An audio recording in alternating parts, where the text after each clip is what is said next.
Bueno, para mí es un gusto y un placer estar aquí compartiendo mis ideas sobre la defensa de la vida desde la concepción. Actualmente, la sociedad presenta una problemática social, que es la cosificación de la vida. Ya lo vimos en Argentina, como por diciembre, hace unos años en Oaxaca, y ahora en Puebla, se busca despenalizar el aborto. Y lo disfrazan con la frase interrupción legal del embarazo. Sin embargo, es una frase muy incoherente, pues en México y sobre todo en el estado de Puebla, las leyes protegen la vida desde la concepción. Hablaré sobre algunas leyes que salvaguardan el derecho a la vida desde la concepción. Así, inicio con la Constitución Política del Estado de Puebla, en su capítulo 5, artículo 26, fracción cuarta, que dice: la vida humana debe ser protegida desde el momento de la concepción hasta su muerte natural, salvo los casos previstos en las leyes. Asimismo, el artículo 343 del Código Penal del Estado de Puebla menciona que el aborto no se sanciona en los siguientes casos. El primero, cuando sea causado solo por imprudencia de la mujer embarazada.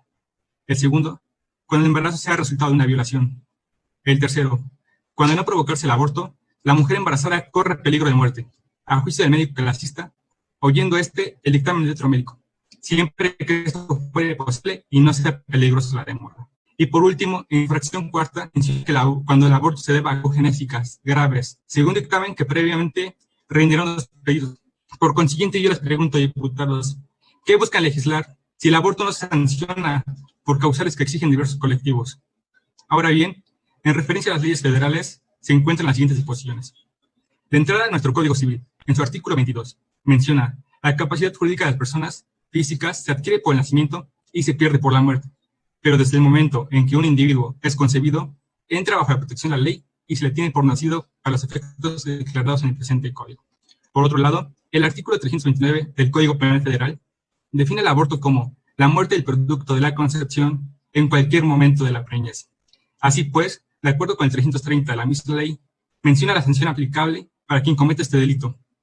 La ley dice que se aplicarán de 1 a 3 años de prisión, sea cual fuera el medio que empleare, siempre que lo haga con consentimiento de ella. Cuando falte consentimiento, la prisión será de 3 a 6 años, y si hubiera violencia física o moral, se le impondrá al delincuente de 6 a 8 años de prisión. También, el 332 de la misma ley menciona que se impondrán de 6 meses a 1 año de prisión a la madre que voluntariamente procure su aborto o consienta en que otro la haga abortar, si concurren estas 3 circunstancias: que no tenga mala fama; la segunda, que haya logrado ocultar su embarazo; y la tercera, que este sea fruto de una unión ilegítima. En caso de que faltara alguna circunstancia, se le aplicarán de 1 a 5 años de prisión.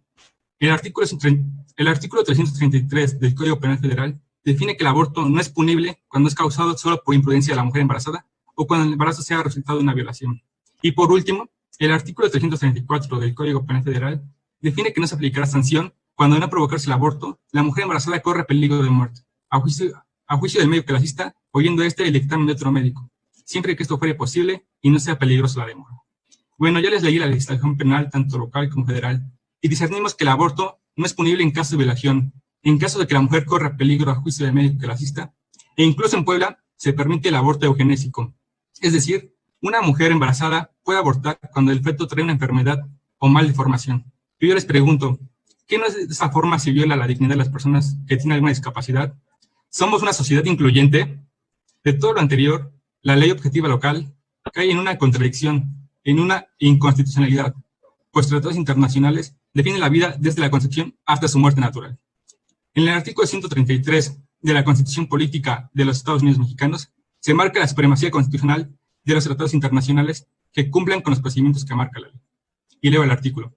Esta Constitución, las leyes del Congreso de la Unión que emanen de ella y todos los tratados que estén de acuerdo con la misma, celebrados y que se celebren por el Presidente de la República con aprobación del Senado, serán la ley suprema de toda la Unión. Los jueces de cada entidad federativa se arreglarán a dicha Constitución, leyes y tratados, a pesar de las disposiciones en contrario que pueda haber en las constituciones o leyes de las entidades federativas. Bajo este precepto, queda expuesto que el Pacto de San José de Costa Rica, que se aprobó en México por el Senado el 18 de diciembre de 1980 y entró en vigor el 24 de marzo del 81, es ley suprema y vigente para todo México. Este tratado quiere hablar del artículo 4, que habla del derecho a la vida, y menciona que toda persona tiene derecho a que se respete su vida. Este derecho estará protegido por la ley y, en general, a partir del momento de la concepción. Y subrayo, Este derecho estará protegido por la ley y, en general, a partir del momento de la concepción. Nadie puede ser privado de la vida arbitrariamente. Por tal motivo, en México no existe la pena de muerte. Pero ¿cómo es que ustedes sí quieren legislar el aborto? Es ilógico, ¿no? En suma, México está adherido a un tratado internacional que sí proteja la vida a partir de la concepción. No hay ningún tratado de que México sea parte donde se apruebe el aborto o se defienda el aborto.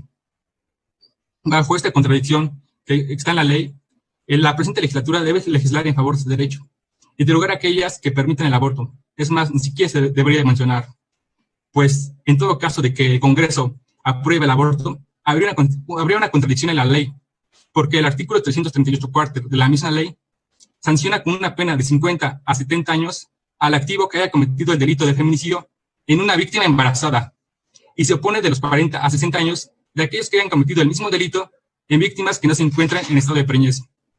Es decir, el Código Penal del Estado sí reconoce que en el vientre materno existe vida. Por tal motivo, agrava la pena cuando la mujer está embarazada. Si esto fuera al contrario, no habría necesidad de que la ley aumentara su pena. Además, la Convención sobre los Derechos Humanos de las Personas con Discapacidad, que entró en vigor el 3 de mayo de 2008, marca que en su artículo 10, que todas las personas, o mejor dicho, que el derecho a la vida es un derecho inherente de todos los seres humanos, incluyendo a las personas con discapacidad, en igualdad de condiciones a las demás. Por lo tanto, esta legislatura y las anteriores que han estado siendo pasivos ante el aborto eugenésico estarían cometiendo discriminación hacia las personas no nacidas que tienen alguna discapacidad. Además, ¿para qué hablamos de proyectos o de programas sociales para aquellas personas que tienen alguna discapacidad si desde un principio, desde el vientre materno, se les está excluyendo? Bajo la inconstitucionalidad en las que requería el derecho al aborto, yo les propongo, diputados, que se adhiera a la ley el delito de feticidio para la mujer que de manera consciente asista con un médico o utilice algún medio que termine con la vida de un feto, y al hombre que obliga a su concubina, amasia o cónyuge a consumir algún producto químico, o que a través de la violencia física termine con la vida de un feto, sancionando para ambos casos, tanto para el hombre como para la mujer, con una pena de 10 a 15 años. Y al hombre o a la mujer que, a sabiendas de que el concebido tiene alguna discapacidad o el sexo de este es femenino, con una pena de 20 a 30 años de prisión. Y además, sancionar al médico, acompañante o cualquier persona que se lo practique con una pena de 5 a 8 años de prisión.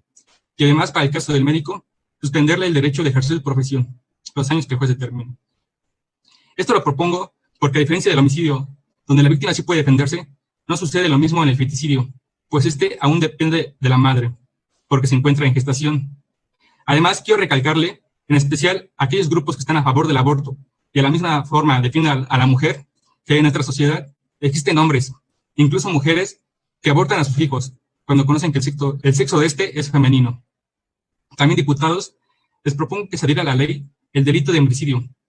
Tal vez esto no es común en nuestra sociedad, pero el Estado, por medio de sus leyes e instituciones, debe velar por la integridad de todos, desde el vientre materno, tal como lo marca el Pacto de San José, y que está aprobado por el Senado de la República. De esta forma, el delito de homicidio lo comete quien mata a un individuo durante sus primeras 2 semanas de gestación. Y les pido que se utilice la misma regla que se utiliza con el feticidio. Asimismo, en cumplimiento con los tratados internacionales de los que México es parte, es necesario que se reforme al artículo 26, fracción cuarta de la Constitución local, quedando de la siguiente forma. Fracción cuarta. La vida humana es protegida desde el momento de la concepción hasta su muerte natural. Diputadas, diputados, les hago esta propuesta de ley, porque si las leyes no les dan el valor que se debe a la vida, ¿a qué otro bien jurídico se debe dar valor? ¿Para qué habrá valor ¿para qué existirá la libertad de expresión, la educación, la libertad de religión a la religión, si desde un principio se le está privando la vida a un embrión, a un feto o a un infante? Esto es violar un bien jurídico, el bien jurídico de la vida. Por lo tanto, debe existir la misma responsabilidad penal para quien comete un homicidio o un feminicidio, como para también quien comete un embricidio, un feticidio o un infanticidio. Y por último, diputados, quiero hacerles una invitación a todos los que están aquí en esta legislatura para que desechen la propuesta sobre la despenalización del aborto y sea un tema que se debata en las actuales elecciones, donde cada partido fije su postura, ya sea a favor del aborto o a favor de la vida desde la concepción. Y así, los poblanos tomarán la decisión que mejor le convenga al Estado. Muchas gracias por su atención.